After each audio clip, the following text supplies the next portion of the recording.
Ինչ եք կարծում, մեզ ինչպիսի ղեկավար է պետք, ուժեղ, բարի, հոգատար, ժողովրդի հոգսերով ապրող ղեկավար, որ ժողովուրդը սիրի, մանրամասնեք խնդրեմ, ըստ ձեզ վարչապետի թեկնածուներից, ով կարող է լինել այդ ուժեղ ղեկավարը։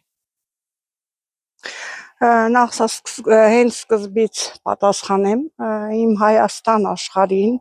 պետքա ուժեղ Հայաստան, ուժեղ ղեկավար,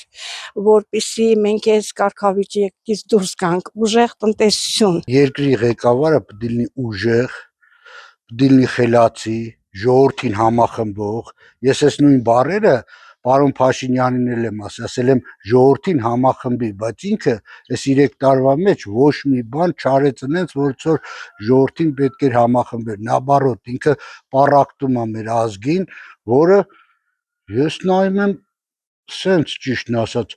ոչ մի գիտակից ու խելացի հայի ոչ թե ղեկավարի մտքով չի անցնի սենց ժողովրդին պառակտում հարգելիս։ Ես մի գաղափարի եմ հավատում,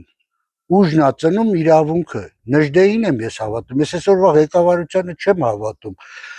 Նժդեհն է, որ այսօր այդ ու դարեր կանցնի այդ խոսքը հələ կմնա, բայց այս խելոքները ճակերտների մեջ ասած, սրանք այդքան բան չեն հասկանում կամ իրանց ձեռ չի ուզում տա, իրանց տերերը ճիշտ չեն իրանց բացատրում։ Ինձ թվում է բոլոր ժողովրդին էլ ուժեղ ու ռեալ ղեկավար է պետք։ Շատ ուժեղ ղեկավար է պետք, որպեսզի պահի Հայաստանը։ Բայց հիմա ես չեմ կարող ասեմ, ով կարող է լինի։ Եկեք ես բանը չմասնակցեմ էլի։ Որտեղ ես երկրից այնքան հիասթափված եմ, այս ղեկավարությունից ամեն ինչից, այնքան հիասթափված եմ, որ լասելու չի։ Ես լավ ղեկավար լինի, ժողովրդի մասին մտածող լինի, երկիրը խաղաղ լինի։ Ղեկավարը, որ հիմա ժողովրդի հոգսով ապրում է, հենց էդ էլ պետք է։